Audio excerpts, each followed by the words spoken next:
Je commence donc l'enregistrement. Bienvenue tout le monde à ce Team Call du 10 octobre. Je me souvenais plus de la date, étonnamment. Donc aujourd'hui, j'ai une invitée spéciale. Je vais vous parler du rang Emerald. Je vais commencer en félicitant Valérie d'avoir atteint le rang Emerald il n'y a pas si longtemps. Vous l'avez peut-être vu passer dans le groupe. Et sachez que c'est accessible pour tout le monde. En fait, il faut juste faire certaines choses et aujourd'hui, Valérie est là pour démystifier tout ça. Mais avant toute chose, j'aimerais ça vous donner certaines informations et je vais vous partager mon écran. Juste me mentionner si vous voyez bien mon écran tout le monde. Super. D'ailleurs, ça, je vais te mettre en muet parce qu'on t'entend. C'est voilà. Bon, parfait. Donc, voilà, j'ai fait les présentations, j'ai bien mis REC et j'ai expliqué le but du call d'aujourd'hui. N'hésitez pas à poser vos questions, que vous l'écoutiez en live ou en différé, en direct ou différé. Vous pouvez poser vos questions suite au direct ou pendant le direct sans problème. Alors, je veux parler de certains détails par rapport au rang Emerald et ce que ça prend avant de débuter. Et là, je vous ai mis un petit schéma de ce que ça prend en fait pour être Emerald et tous les autres rangs qui suivent. En fait, si vous n'avez pas de coach ou de VIP sous vous, vous êtes simplement coach ici ou coach active si vous consommez votre Shakeio tous les mois. Pour être Emerald, ce que ça vous prend, c'est 2 personnes qui sont coach ou coach VIP en dessous de vous. Rang Ruby, vous voyez ici ce que ça prend, et rang Diamant plus loin, mais je ne veux pas m'attarder sur ces rangs-là, je vais me concentrer sur le Emerald. En fait, votre objectif, si vous voulez devenir Emerald, c'est de signer 2 coachs en dessous de vous. J'aime pas ça dire ça, mais je vais résumer ça de cette façon-là. Donc, je le réexplique une autre fois ici, que vous avez vous et que vous avez placé à votre gauche et à votre droite une coach de chaque côté, en fait, ou une cliente VIP également. Ça peut être possible, ça peut être quelqu'un qui ne développera pas, mais qui va consommer son Shakeio à chaque mois, qui va vous permettre d'avoir le rang Emerald. Pourquoi être Emerald? C'est important de le comprendre parce que si vous ne savez pas pourquoi vous devez être Emerald puis que c'est important de l'être, ben vous ne ferez pas les efforts pour l'être. Donc, c'est important pour moi de vous l'expliquer. Première des choses, c'est pour développer une équipe.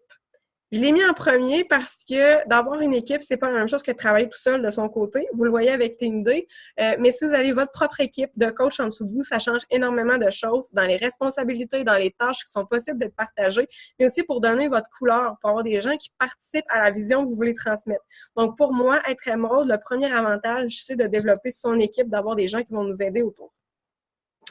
Deuxième chose, pour générer un revenu stable. Lorsqu'on est simplement coach, je l'ai écrit ici, tu n'as pas ces avantages en tant que simple coach de générer des volumes, des cycles de vente, en fait, de points volume, pas de vente. Tu n'as pas cet avantage-là quand tu es simplement coach. Pour avoir un revenu stable, ça te prend absolument des coachs en dessous qui vont te faire générer des cycles de points volume, qui vont te faire un salaire beaucoup plus stable. Parce que sinon, tu as seulement les commissions pour te faire un salaire. Comment ça fonctionne plus clairement? Être une coach active ou actif, un coach actif en ayant un minimum de 50 points de volume personnel généré par ses propres achats ou ses ventes. Avoir une coach actif personnellement sponsorisée sur ta jambe gauche et sur ta jambe droite. Donc ça, c'est pour être Emerald, il faut répondre à ces 2 conditions-là, mais surtout, il faut comprendre qu'on n'obtiendra pas notre rang Emerald immédiatement. Ça va toujours se faire dans la nuit du mercredi au jeudi. Puis, en fait, notre rang va changer à ce moment-là. Donc, c'est ce que j'ai écrit ici. Une fois que tu as rempli tes critères, la mise à jour du système se fera uniquement dans la nuit du mercredi à jeudi. Là, je vais couper le son ici. Ici aussi. Voilà, je continue. Donc, j'espère que c'est clair. Là, je ne vois pas les questions dans le chat parce que je suis en partage d'écran, mais je vais aller les voir tantôt. J'espère que c'est clair pour ça. Mais si ce n'est pas clair pour ces 2 conditions-là, veuillez le mentionner. C'est super important. Moi, ce que je veux que vous compreniez, c'est que c'est important que vous atteigniez ce rang-là parce que quand vous êtes simple coach, vous avez seulement vos commissions comme retour et vous allez avoir un revenu plus stable si vous avez des cycles de vente. Donc, c'est important de le comprendre.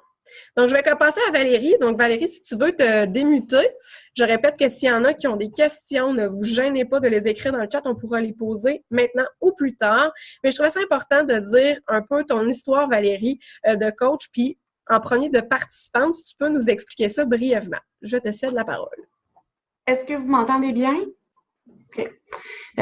Mon histoire de participante, pour faire ça vite, je pense qu'il faut que je parle de moi comme personne. Moi, je suis quelqu'un de excessivement intense. Puis quand je fais quelque chose, il faut que ce soit parfait. Je veux tout savoir tout de suite, je veux tout être capable de faire tout de suite, puis je me donne pas rien qu'à 100%. Et avant, moi, j'étais quand même assez sportive. Je faisais du sport, de la course à pied, j'ai fait de la danse, j'ai fait de l'escalade, nommez-les. Mais j'ai vécu des déséquilibres dans ma vie avec des changements professionnels. Quand je suis passée d'enseignante au secondaire à directrice adjointe à l'éducation des adultes, j'ai pogné un petit 2 minutes parce que je connaissais rien puis je voulais être bonne tout de suite. Fait que je me suis complètement mis de côté parce que j'avais une nouvelle job dans laquelle je voulais performer, une famille, dont 2 enfants qui avaient 4 et 5 ans à l'époque, et je me tapais mon DESS, donc mon diplôme d'études de 2e cycle en gestion, les soirs et les fins de semaine. Fait que je me suis complètement mis de côté, j'ai arrêté de courir et puis je suis passée d'une job où je suis debout à une job où je suis assis constamment en réunion. Et puis là, je me suis mis à enfler. Puis j'étais tellement débordée que mon seul réconfort, c'était de manger puis de prendre un bon petit repas. On dirait que c'était la seule affaire, le fun qu'il y avait dans ma vie. Fait que vous comprendrez que ça n'a pas été long, que je me reconnaissais plus. Et puis là, j'ai commencé à suivre des coachs sur Facebook. Puis, il y en avait quelques-unes que je regardais, puis j'allais chercher des trucs de recettes, puis j'allais voir des petites réflexions, puis tout ça, puis j'ai accroché sur Marie-Noël. Pour différentes raisons. Premièrement, peut-être parce qu'elle était dans le milieu de l'enseignement elle aussi, mais ce que j'aimais, puis là, c'est pas un jugement, mais moi, les coachs qui étaient toujours en photo, quasiment en bikini, ça me rejoignait pas. Marie-Noël, je trouvais qu'elle était super simple, puis qu'elle amenait aussi comme un côté, pas spirituel, mais réflexif, qui venait me rejoindre beaucoup. Donc, j'ai communiqué avec elle quand même un bon bout de temps, puis j'étais pas prête à me lancer tout de suite parce que je voyais pas comment j'allais pouvoir rentrer ça dans mon horaire, alors que j'étais déjà épuisée, débordée, je savais plus. Mais moi, c'est ça mon problème, puis ça l'est encore, je travaille là-dessus. Tout ce que je fais est important, donc tout est une priorité. Puis là, ben souvent, je me culpabilise de pas être capable d'être à 100% dans quelque chose. Fait que finalement, quand je me suis décidée, malheureusement, j'ai eu des problèmes de santé, puis j'ai dû me faire opérer à 2 reprises, ce qui fait qu'il a retardé un petit peu mon adhésion avec Marie-Noël. Mais quand je me suis fait opérer la dernière fois, au mois d'août 2016, 3 semaines après, je me lançais dans un défi avec Marie-Noël, le 21 Défix. Puis je m'étais dit, ben c'est pas grave, si je suis pas capable de le faire au complet, j'adapterai les mouvements, mais là, je me lance. Puis ça n'a jamais arrêté depuis. Sauf, dans le fond, cet automne, quand j'ai revécu un débalancement au niveau de ma vie professionnelle, je suis passée de direction adjointe à l'éducation des adultes à directrice d'école primaire. Fait que j'ai encore pogné un petit 2 minutes. Par contre, j'avais des bonnes bases solides au niveau de l'alimentation, ce qui fait que j'ai pas regagné en poids, mais aucune gestion du stress. Là. J'étais vraiment nulle. J'ai commencé à moins m'impliquer dans les groupes, à faire mes entraînements de façon vraiment moins assidue. Puis là, j'ai commencé à moins bien aller aussi. J'étais tout le temps malade, fatiguée. Et finalement, au mois de février, j'ai eu un diagnostic de cancer pour lequel j'ai été opérée au mois d'avril. Ça aussi, ça apporte son lot de stress. Par contre, j'ai comme vieilli de 150 ans en sagesse depuis ce temps-là. Puis ce que j'ai décidé, c'est que j'allais être ma priorité maintenant, puis que j'étais une meilleure maman, puis une meilleure directrice si je prenais soin de moi. Et puis, l'idée de devenir coach, ben était présente depuis très longtemps. Je suis devenue cliente privilège, je pense, à mon 2e défi, si je me trompe pas. Marie-Noël, elle m'avait comme spotée parce que moi, j'encourageais beaucoup les gens puis je m'impliquais beaucoup. Mais à ce moment-là, c'était hors de question parce que c'était moi là, que je voulais prioriser. Mais là, en arrêt de travail, j'ai hésité, pas parce que ça me tentait pas, mais parce que je le savais que j'allais le faire à 150 000 % encore. Puis je me disais, quand je vais retourner au travail, je vais être capable de gérer les deux ou bien si je vais être déçue, je vais retomber dans des vieux patterns. Puis finalement, j'ai décidé de me lancer parce que je me suis dit non, ça va être ma façon à moi de plus travailler 70 heures semaine pour l'école, mais de mettre du temps dans mes affaires, puis de m'obliger à rester active, puis à continuer mes entraînements. Fait que j'ai décidé de me choisir, puis c'est pour ça que je suis devenue coach officiellement. Le 2 septembre, je pense que j'ai eu ma première cliente. Merci beaucoup, Valérie. Ça me remémore plein de choses, en fait, puis ça m'amène à voir qu'en fait, on signe souvent des personnes qui deviennent coach avec nous, des gens qui ont une histoire qui touche un peu à notre histoire, qui ressemble à notre histoire. Je pense que Valérie et moi, on est 2 personnes qui se donnent à 100% dans les choses, qui s'oublient beaucoup. Puis, on travaille là-dessus, ça c'est certain. Puis, je pense que de devenir coach, c'est une façon aussi de se choisir parce qu'on l'oublie souvent, là. ça nous permet de rester assidus dans l'entraînement. Puis la saine alimentation, on doit se tenir au courant. Donc, ça vient pas nous obliger, mais ça vient nous aider. En fait, ça nous apporte un certain soutien. Donc, merci beaucoup pour le retour de l'histoire. Puis ton histoire est unique, mais pas tant différente de bien d'autres coachs ou clients de privilèges, en fait. Puis, on ne sait jamais, les clients de privilèges, je voulais rajouter ça, qui peuvent devenir coach. Moi, c'est clair, comme tu disais, je t'avais spoté parce que je voyais que tu faisais déjà un peu la job, tu encourageais beaucoup les autres, tu étais très positif, puis les autres appréciaient énormément. Donc, on peut les voir comme ça, j'allais dire spoté, on peut les voir comme ça, nos clientes potentiellement privilèges ou potentiellement coach. Il ne faut pas hésiter dans les groupes à leur dire « Écoute, je pense que tu serais vraiment bonne là-dedans. » Au pire des cas, ce qui va arriver, c'est que la personne dise non, puis c'est correct. Tu sais, c'est pas « Non, je t'aime pas. Non, c'est pas pour moi. » C'est que c'est peut-être juste pas le bon moment, comme Valérie le disait tantôt. Je vais passer à la question numéro 2. Quelle action as-tu posée afin de recruter 2 coachs? Puis je vais te demander d'y aller par étapes. En fait, qu'est-ce qui s'est passé pour t'amener jusque-là? Dans le fond, ça a été vite parce que quand j'ai signé ma première cliente, dans le fond, c'était mon amie. Puis je m'attendais pas vraiment à ça. Puis elle vient chez nous, puis on commence à jaser. Puis là, je commence à y vendre l'idée. Puis là, oups, OK, ça y tente. Puis ça a été comme mon go. Fait que là, c'est, ah ouais, fille, trouve-toi une image, puis trouve-toi un nom, puis pars ta page. Parce que moi, ce que je voulais, c'est que quand j'allais avoir des nouvelles participantes, j'avais quelque chose pour les accueillir, une structure. Fait que Marie-Noëlle, elle a vraiment été d'un support incroyable parce que, c'est ça, quand je me lance, moi, c'est 150 puis c'est 150 questions aussi. Je veux tout savoir tout de suite.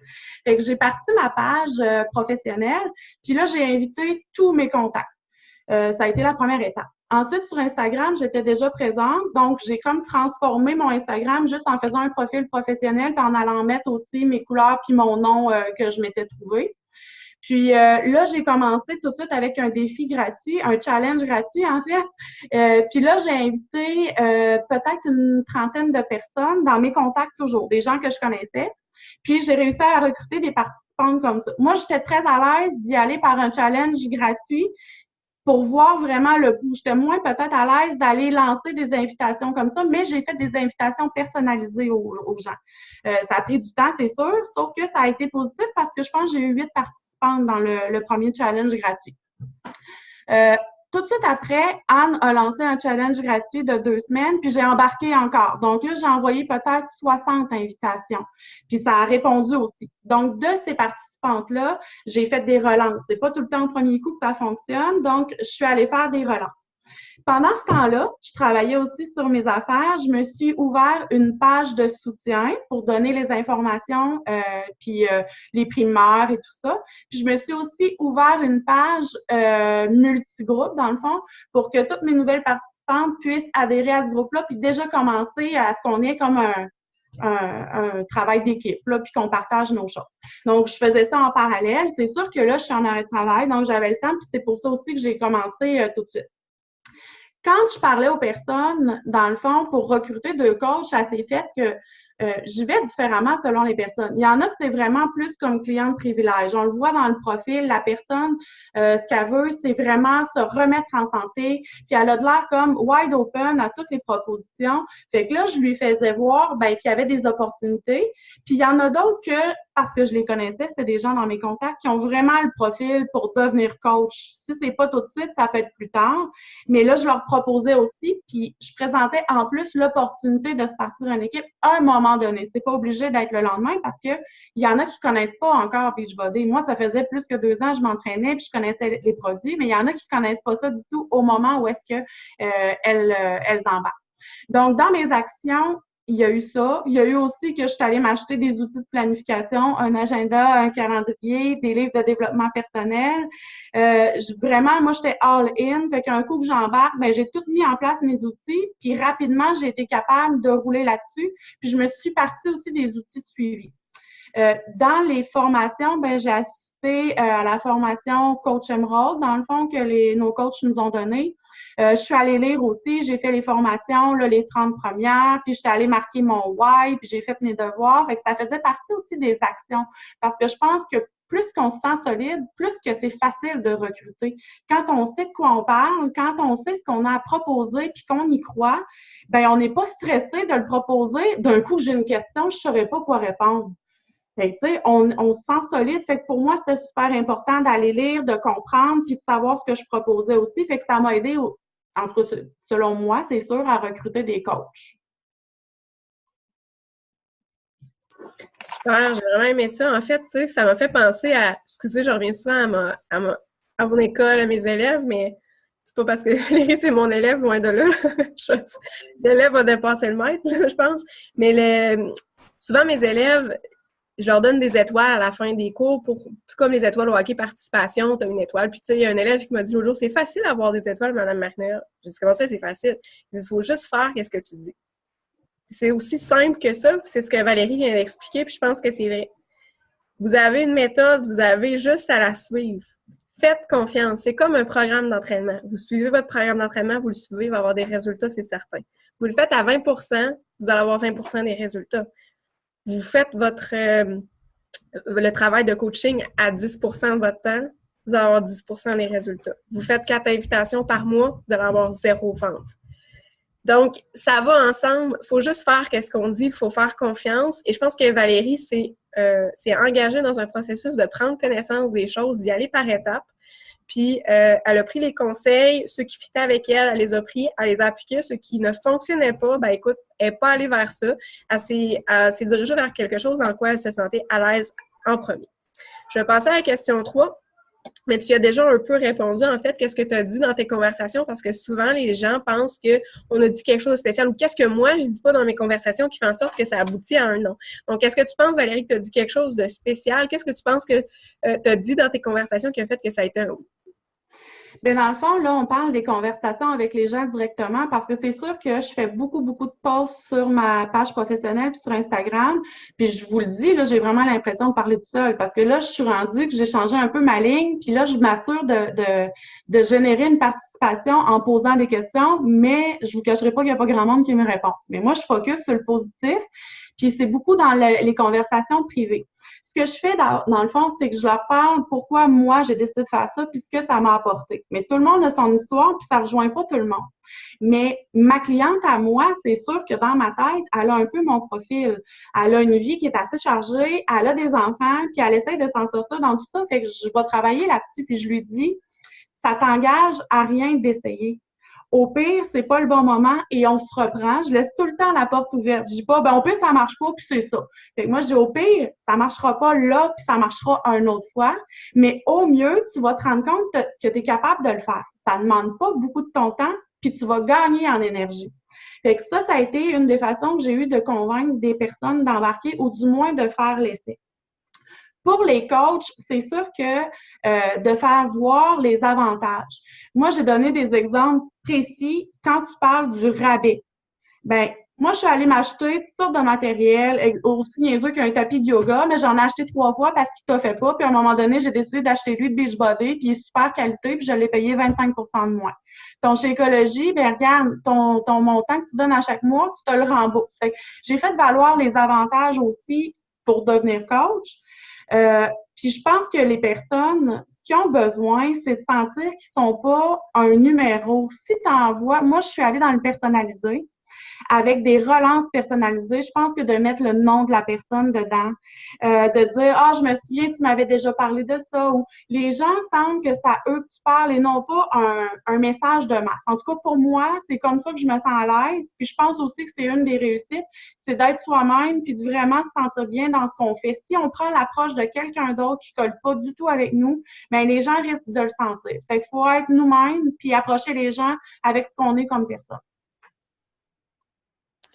Parce que même moi, je n'ai pas de misère à le dire. Je trouve que c'est quelque chose qui est très compliqué. On a souvent la tentation, puis c'est pas juste dans le coaching, d'aller voir que quelqu'un réussit. Ah, tu fais ça, je vais le faire.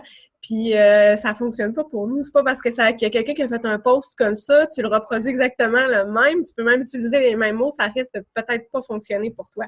Pour ce qui est de la page professionnelle, si je peux te rassurer là-dessus, puis en rassurer plein d'autres, j'ai jamais eu une page qui avait ultra de participation dessus. les gens, il faut se rappeler qu'ils viennent sur Facebook pour faire du 5 à 7. Fait que je dirais que les posts réflexifs, de les faire plus en soirée, les gens ont plus de temps pour lire, pas le matin. C'est pas une bonne idée, vous n'aurez pas de réponse. De commencer peut-être avec une question, ça peut amener de l'interaction un peu plus. Mais les gens viennent vraiment clairement jouer sur Facebook. À chaque fois que je fais un post, des fois, ça n'a même pas rapport à l'alimentation ou à l'entraînement ou à quelque chose de santé. Tu fais un post rigolo, tu vas avoir plein de réponses. C'est pas grave que ça n'ait pas rapport avec l'entraînement et l'alimentation, ça te crée une affluence sur ta page, c'est ça que tu veux. Mais les autres fois, tu vas en parler, tu fais pas juste des posts rigolos, mais les gens vont se souvenir de la blague que tu as fait. Quand tu leur fais vivre des émotions, c'est sûr qu'ils vont te rappeler de toi, de se rappeler de toi. Question numéro 4. Maintenant que tu as 2 VIP, parce que ce sont des potentiels coachs ou VIP qui vont peut-être demeurer ou pas dans ton équipe, c'est quoi les actions que tu comptes poser pour les prochaines semaines? Parce que c'est important de savoir que je suis du statut émeraude, mais je pourrais perdre aussi mon émeraude, comme demain, je pourrais devenir diamant. Ça dépend des actions que je pose. Donc, quelles actions comptes-tu poser, Valérie?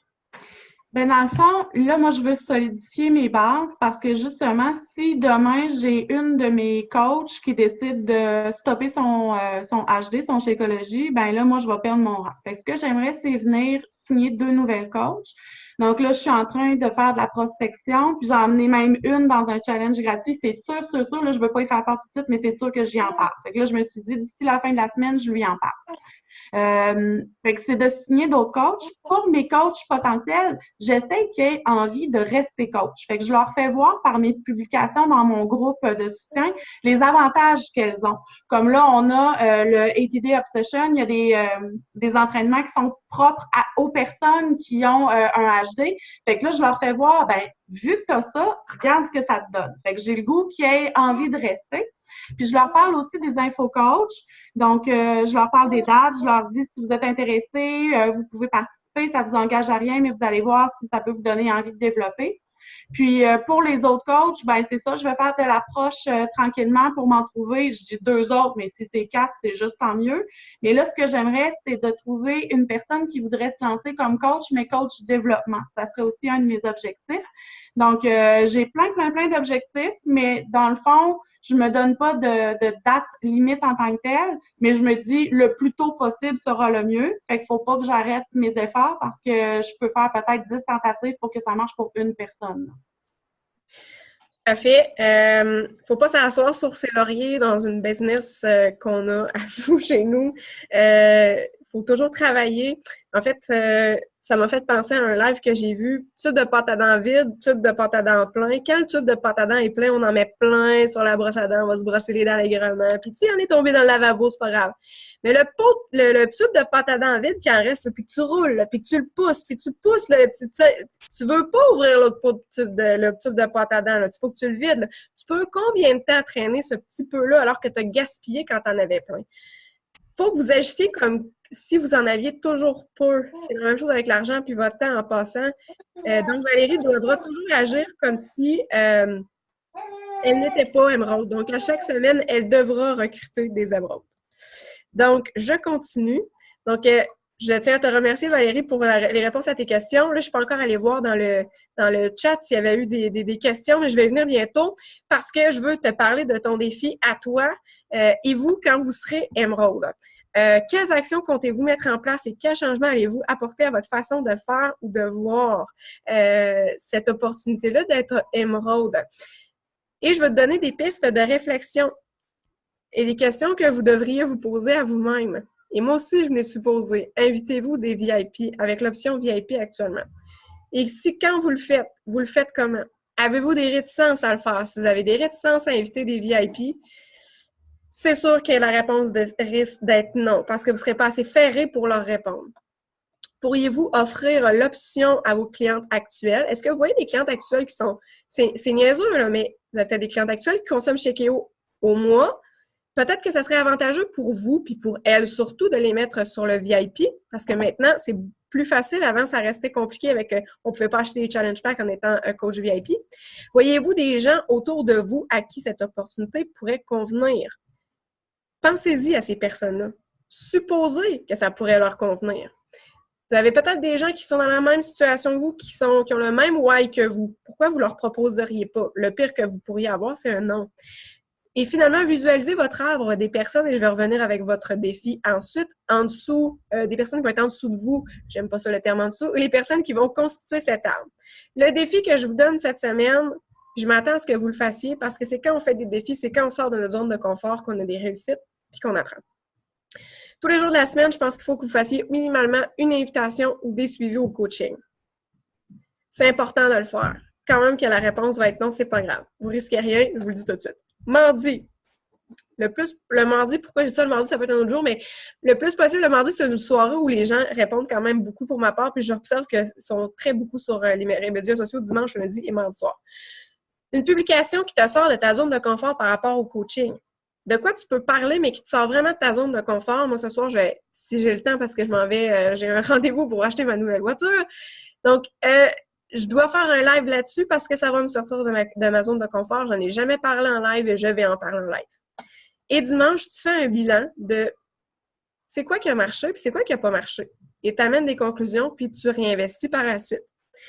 Et dernière petite chose qui est importante, on vous parle souvent de visualiser. Visualisez votre arbre pour devenir émeraude, pour devenir rubis, pour devenir diamant. Mettez des noms. On s'en fout que vous n'êtes pas certain que ces noms-là, ils vont vraiment apparaître là. Mais de le visualiser, ça va changer des choses. Je me souviens, la première fois que j'ai fait cet exercice-là, j'ai mis des noms quasi au hasard. La deuxième fois, j'ai mis des noms, j'avais mis Valérie, quand je suis devenue émeraude, j'avais mis Valérie. Mais c'est pas arrivé. C'est pas arrivé tout de suite, c'est arrivé il n'y a pas si longtemps. Donc, il faut que vous visualisez vos choses vraiment, vraiment importantes. Je vais arrêter le partage d'écran. Donc, voilà. Je vais aller voir dans la conversation. Ah, bon, il n'y a pas eu de questions. Si jamais il y a des questions, n'hésitez pas à les poser. C'est le temps, il nous reste 9 minutes. Donc, si Sandra, Dallas, Constance, vous avez des questions, je sais que Dallas, ça ne pouvait pas être là de son. Je pense qu'il y avait Penelope qui était là aussi. Stéphanie qui s'est rajoutée. Manon, s'il y en a qui ont des questions, n'hésitez surtout pas. Sinon, ça pourrait être plus tard. Donc, je vais te laisser le mot de la fin, Valérie, si tu as des choses que tu veux rajouter et je vais conclure le live par la suite. Bien, j'ai fait le tour quand même pas mal, sauf qu'il y a quelque chose que j'ai fait, puis c'est pas nécessairement quelque chose qui me rapporte pour aller recruter des gens, mais c'est de s'impliquer. Là, je me rends compte que quand on s'implique, c'est là qu'on apprend. Puis on apprend vite, puis on devient vite autonome. Puis moi, me sentir dépendante des autres puis au crochet, j'aime pas ça. Fait que c'est important pour moi, puis c'est aussi parce que je suis comme ça, comme personne. Mais là, je me sens vraiment plus outillée, plus en confiance, puis je trouve que ça aussi, ça transparaît dans nos communications avec les gens. Fait que quand on essaie, des fois, oui, on ne sait pas comment ça marche, mais si on n'essaye pas, on ne le saura jamais. Fait que ça vaut la peine de s'impliquer, puis aussi, je remercie les gens. Là, il y a le en dessus puis au-dessus, là, comme tu disais, t'aimes pas ça en dessous, mais au-dessus de nous autres, on a une super belle gang, puis tout le monde s'entraide, puis vraiment, c'est beau, on est une belle équipe. Puis je trouve que c'est un peu comme les participantes, on leur dit, venez vous impliquer dans un groupe, parce que c'est ça qui va faire que vous allez rester accrochés, puis que vous allez avoir le goût. C'est comme une forme d'engagement. Ben c'est la même affaire pour moi comme coach. Faut que je vienne m'impliquer parce que c'est comme ça la force de notre équipe. Fait que ce serait le petit mot que j'aurais voulu ajouter. Puis c'est sûr que nos clientes, souvent, ils vont nous parler qu'ils n'ont pas le temps. Ben, je pense qu'il n'y a pas personne qui se pogne le beigne ici, là, puis de pas avoir le temps. On a tous des familles, des jobs. Fait que ça peut être aussi de parler de nous, ce qu'on vit, sans montrer qu'on est donc exceptionnel, là, mais de montrer qu'on compatit, qu'on comprend, mais que même s'il n'y a pas de temps, de prendre ce temps-là, tous les bienfaits que ça nous amène à côté, puis qu'on est une meilleure maman, puis une meilleure, ben, ça peut convaincre certaines personnes qui hésitent à faire le pas pour se lancer. Tout à fait. Merci, Valérie. Donc, je pense que c'est accessible à tout le monde. Puis, comme tu le disais, c'est une question d'investissement. À chaque fois que, tu sais, je me remets un peu dans ton histoire, dans la mienne, qui c'est pas du tout la même façon que je suis devenue émeraude. Ça a pris énormément de temps parce que je voyais même pas les avantages d'être émeraude. On me les avait pas expliqués. Je suis pas allée voir. Je peinais à faire mes SC. C'était ça sur quoi je focusais, donc je pensais pas du tout à faire la demande de VIP. Puis à partir du moment où j'ai fait une team cup et puis que ma coach m'a dit là, vas-y, fais la demande, tu sais pas qu'est-ce qui peut arriver. Puis c'est arrivé, pas plus compliqué que ça quand j'ai arrêté d'avoir peur de le faire. Puis que je l'ai fait, je me suis aperçue que ça fonctionnait. Puis il faut continuer de le faire dans ce temps-là parce qu'on voit ça toujours pire que ça ne l'est en fait. Mais c'est sûr qu'il faut s'investir, c'est sûr qu'il faut mettre du temps. Puis là, je parle pas en quantité de temps, mais le temps, il faut surtout le mettre à réfléchir sur les actions qu'on veut poser, puis les actions qu'on doit poser, c'est pas les mêmes d'une coach à l'autre. Moi, les invitations, c'est pas quelque chose que je tripe à faire. Je fais pas le party quand j'ai fait mes invitations. Je connais pas beaucoup de monde non plus qui tripe à faire ça. Par contre, je sais que je vais m'accrocher un sourire parce que ça va transparaître dans mes invitations. Je le sais que des fois, de faire des suivis aussi pour des journées où tu es débordé, ça peut être pénible, mais je sais que je veux les faire parce que ça me rapporte, parce que je vois, j'ai mon pourquoi qui me raccroche encore une fois. Donc, ceux qui sont en coach basics actuellement, ceux qui ont fait coach Emerald, puis il faut que vous fassiez les différentes étapes. C'est super important parce que tous les petits devoirs qu'on vous demande de faire vont vous mener à être justement, comme Valérie le disait, à être plus solide, à être plus engagé dans votre processus, puis à comprendre pourquoi vous le faites plus clairement. Puis je le disais dans mon dernier team call, il y a beaucoup de gens qui manquent de clarté, qui se garochent un peu partout parce que là, c'est trop, puis c'est normal que ça soit trop au début. Mais il faut rester focus, faut être le plus clair possible de ce qu'on veut, de comment on veut que ça se passe, puis ça change énormément de choses. Valérie l'a dit tantôt, faire du développement personnel, on ne peut pas passer à côté, se renseigner sur comment ça fonctionne, on ne peut pas passer à côté, c'est vraiment important de le faire, puis ça va vous amener beaucoup plus loin, beaucoup plus vite que si vous restez dans les choses, dans votre petit confort, puis dans vos habitudes qui ne fonctionnent pas. Puis dernière chose que j'aimerais dire qui ne fonctionne pas, que je me suis aperçue à travers le temps, c'est de changer constamment de méthode. C'est pas parce que tu fais 10 fois la même affaire que c'est pas bon cette affaire-là. Mettons que tu as fait 10 invitations d'une façon, ça n'a pas fonctionné, ça veut pas dire que ça fonctionnera jamais. C'est pas ça que ça veut dire. Ce que ça veut dire, c'est qu'il faut que tu continues, il faut que tu sois constant. C'est les petites actions que tu fais au quotidien qui vont rapporter. Il y a quelqu'un que j'ai signé au début du mois, que j'ai parlé, je pense, quand j'ai commencé à être coach, elle m'a toujours dit non de façon très, très catégorique. Non. Et j'ai persisté, je l'ai réinvité, je l'ai pas achalé, je l'ai pas invité à toutes les semaines, je l'ai pas invité à tous les jours, j'ai invité peut-être une fois ou 2 mois, une fois au mois, puis comment ça va, prendre des nouvelles, blablabla. Et puis là, finalement, elle a décidé que c'était là le bon moment. Puis ça n'a jamais été à moi qu'elle disait non, ça n'a jamais été à ce que je faisais qu'elle disait non. C'est que c'était pas le bon moment pour elle. Malheureusement, il y a beaucoup de personnes qui vont aller se remettre en question à chaque fois qu'ils ont un non, qui vont s'empêcher de faire des actions. Mais ne tombez pas dans le panneau de faire « je vais faire ça, ça marche pas. Bon, ben, oui, il y a tel coach qui a parlé de ça, je vais faire ça. Ah, ça marche pas plus. Ah, ben, il y a tel autre coach qui a dit ça, je vais faire ça. Ça marche pas plus. » Restez avec une façon. Puis c'est pas parce que ça marche pas que c'est pas une bonne façon. Ça, c'est bien important là, parce que je l'ai fait plein de fois, cette erreur-là. Puis j'en ai vu d'autres le faire aussi. Puis c'est correct, on apprend par ça, mais si je peux vous éviter des problèmes, c'est ne faites pas ça. Essayez pas de changer tout le temps de façon. Essayez de le faire de façon constante puis d'analyser ça au bout d'un mois, plus que je l'ai fait puis ça n'a pas marché, ça marche pas ces affaires-là, de tout de suite arriver à des conclusions qui sont pas les bonnes conclusions, en fait. Sur ce, je vais arrêter de déblater, je vais aller dîner. Il me reste 20 minutes avec mes élèves arrivent. Vive la vie de 2 emplois. Bref, je vous souhaite un excellent mercredi tout le monde. J'espère que ça vous a aidé. N'oubliez pas que chez Kéo, à la citrouille, c'est demain que ça se passe. Qu'on a Shift Shop qui est à rabais, qui vous permet de faire des beaux rabais. Si vous avez justement assigné des coachs VIP, puis vous avez des coachs actuellement qui n'ont pas accès au Little More Obsessed, c'est une bonne façon en passant par le Completion Pack qui va revenir un petit peu moins cher que s'ils achèteraient juste chez Kéo.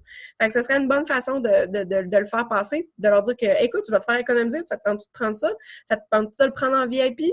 Donc, pourquoi pas le suggérer? Après ça, dans nos défis à nous, on organise un défi autour du 3-Day Refresh, il me reste 2 minutes 50. Donc, fin octobre, début novembre pour chasser les bonbons. Puis le To Be Mindset, on repart avec des nouvelles personnes, on repart au jour 1 bientôt. Donc, ne focussez sur une chose puis essayez d'en parler le plus possible sur votre page. Soyez stratégique tout le monde. Sur ce, encore une fois, je parle beaucoup. Bon, merci, bonne fête. Merci beaucoup. Bon mercredi tout le monde. Bye bye, je vous laisse là-dessus.